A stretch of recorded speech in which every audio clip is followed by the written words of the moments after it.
好，回到节目，我们要继续探讨美国现在很多的决策是越来越荒谬了嘛？我们来看到，原本美国吹嘘自己在这个不怕全球的油价上涨，为什么？因为他们有页岩油这个东西，就足以能够实施能源独立，不缺油了。没有想到荷姆兹海峡呢，导致这个石油供应短缺之后，美国的油价该涨还是涨该飙还是飙苦的都是老百姓在苦。来看摩根大通的一个数据显示。这一波的油价大涨，美国的油价每 gallon 他们是用加仑来算突破了4.5美元已经是创近3年的新高了。而且零售汽油的价格涨幅呢是超过42%的，而且美国的冲击要比东南亚地区的平均涨幅37%还要更高那你这个页岩油的优势到底在哪里也看不出来。所以全球油价无差别的涨，美国也是受害者之一。但是川普没有苦民所苦就算了。他甚至喊出呢，我不怕油价涨到200美元也无所谓，这一场美伊的战争呢，发动他认为都还是值得的。好，我们也看到了，这说这种话，不知道听在美国老百姓的耳里是什么样的作何感想？苦的都是人民，爽的都是高层。因为路透社分析，又有人在做这个内线交易了。神秘客投注了70亿美元放空油价，而且他的进场时机点精准到秒计，这根本就是一个神之操作然后获利了高额的这个数亿美元之后获利了结，爽歪歪。那美国的司法部跟监管机构都看不下去，现在要介入调查。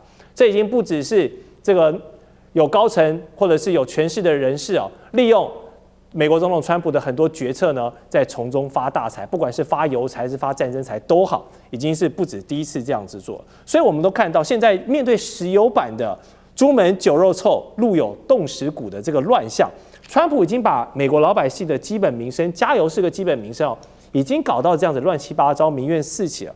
他其中选举难道都不怕吗？叶老师，我必须要跟大家稍微教育一下这个是美国是一个资本主义国家，但是美国也是一个基督新教的国家。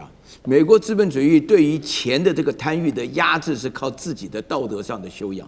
那美国现在选出一个完全没有道德良知的人当总统的话，出现这个结果。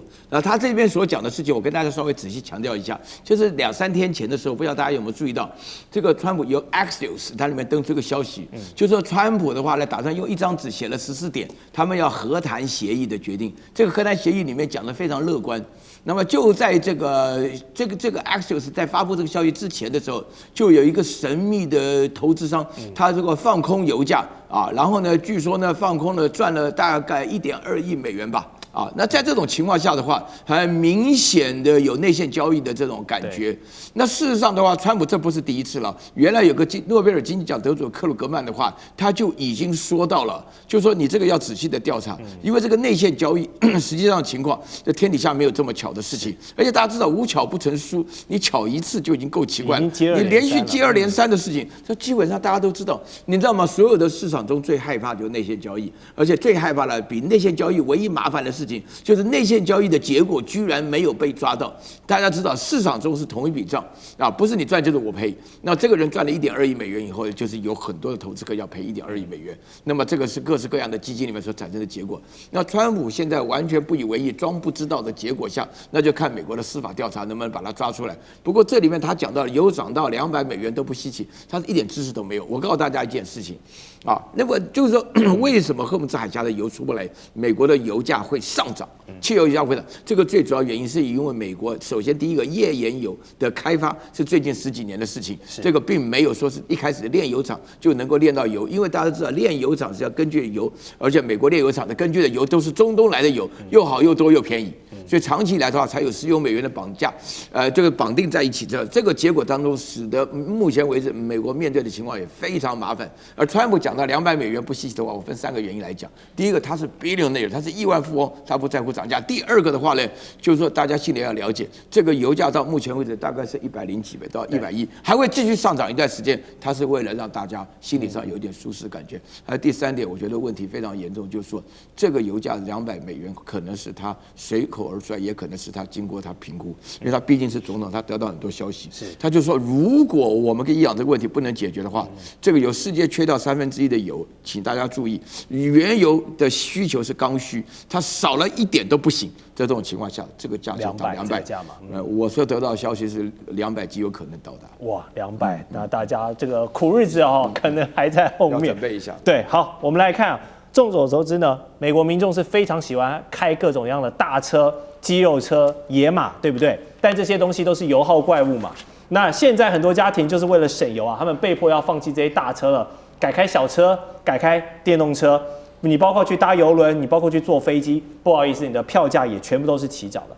我们来看美国的联邦储蓄银行就有一份研究揭露呢，自伊朗战争爆发以来，美国的低收入家庭他们虽然已经减少了7%的汽油消耗量，但是他们的汽油支出仍是增加了12%。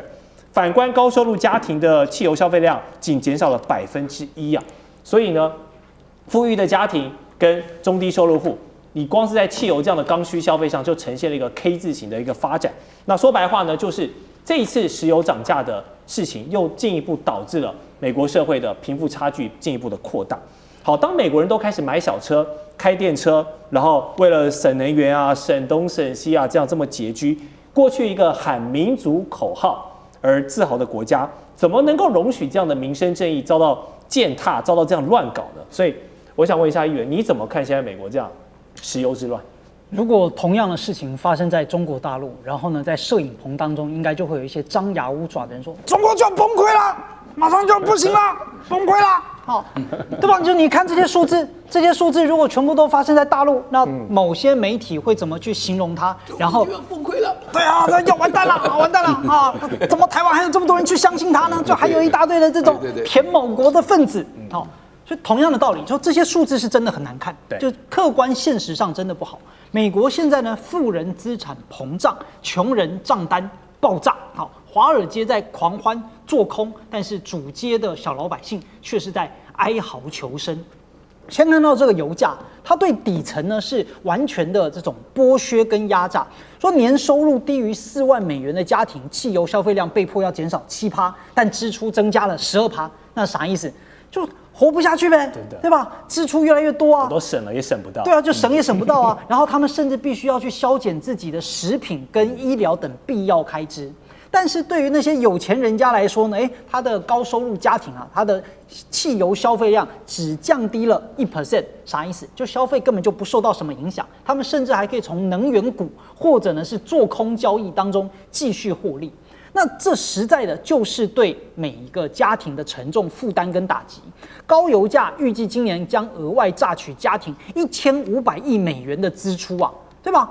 那这些钱是花在哪里？你还是一样花在本来的油上面，它就是烧掉了，它就是当成电费一样烧掉了。那本来大家可以不用花这个钱那川普讲的这个话更是脱离民意的傲慢。这川普说油价涨到200，战争也值得，那就跟基层的民意完全断绝。所以目前美联社的相关民调，63% 的美国人觉得油价这么高就是川普害的。对，所以他的支持度也暴跌，3个月内下滑10个百分点。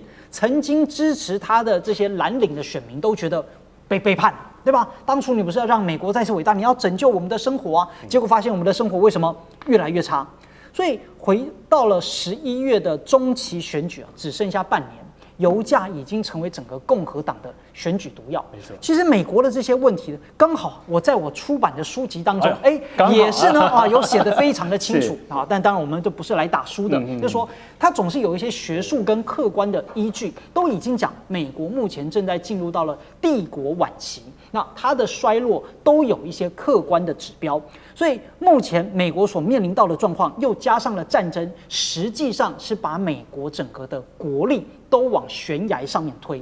所以战争在波斯湾上点燃烽火，那么油价呢，在加油站上也在燃烧，烧的就是共和党的选票。了解，好，谢谢议员的分享。如果观众朋友有兴趣看议员更多的想法的话呢，记得去这个上网搜集一下议员最近这个出版的著作。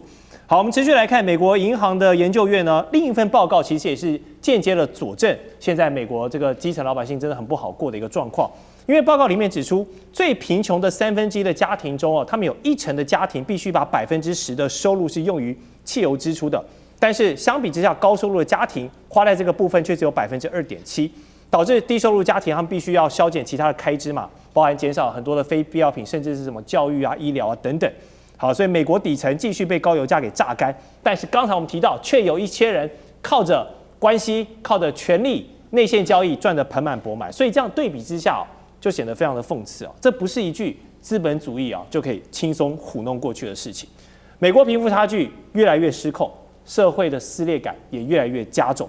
我不知道哪一天这个零元购的戏码会不会在加油站就直接上演。所以将军此情此景，你怎么看现在美国的一个氛围？我认为有几个因素。第一个，美国的贫富差距太大了，它10%的收入占这个顶端的人呢，收入囊括了70%的资源。另外90%那么多人，你只分这个30%。你看看贫富差距多大？我们90%那么多人，只分那个小小的30%啊，就是这样子，你怎么办？你要不要过？要过。所以现在美国储蓄率低，你不能怪它储蓄率低，为什么？大家都刷卡，都靠借贷度日，你这个薪水一下来你还卡快在这还光了，你还有多少消费力？那你是不是又在继续刷卡？那你没办法储蓄了。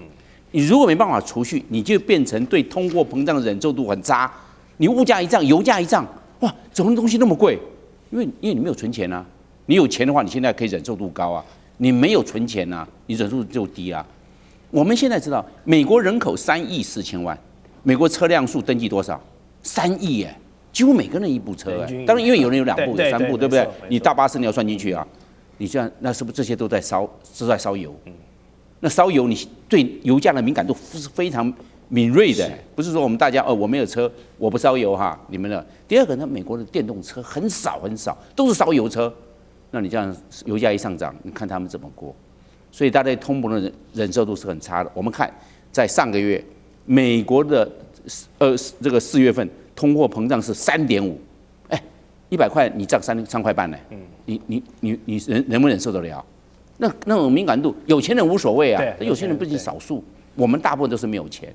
你涨100块涨3.5%，你受不了吗？加油都在对你加油涨，你不要忘了其他的民生物资啊，这些奶粉、面包、牛肉都涨。都跟着涨，农产品都跟着涨，你受得了吗？所以中下阶层他受不了。第3个因素，美国的国债高，现在是39兆。你国债越高你可以举债的空间就越压缩，你就没办法去补助了。是，本来以前我们可以补助没有问题，我们来补助大家。但现在我们可以举债的空间已经被压缩了，不能再补助了。再补助，我们国债马上破40兆到41兆，我们还怎么办？大家都尽量的能够省。是，所以。我们这样看过来，美国我认为它不乐观。美国现在的贫穷人口数是4300万人，这个政府补助你那个食物券还是什么，但是还是入不敷出。我光靠那些补助我奶粉、补助我面包还是不够。但是你要想到4300万人在美国，3亿4千万人，比重也蛮重，1成多哎。你想想看能不能受得了？这些都是我认为这些都会造成川普的压力。所以川普说，这个。让那个美国生活更好，我看他让我们再次伟大，他结果变成让美国继续痛苦。没错，就是这样，大家生活过不下去啊。是，所以2026年这个差不多走到一半下半年美国人民的情况会不会好转？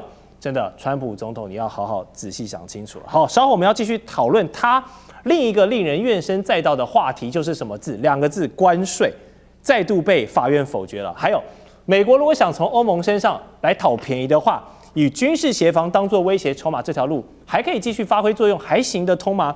更多的国际博弈分析我们马上回来。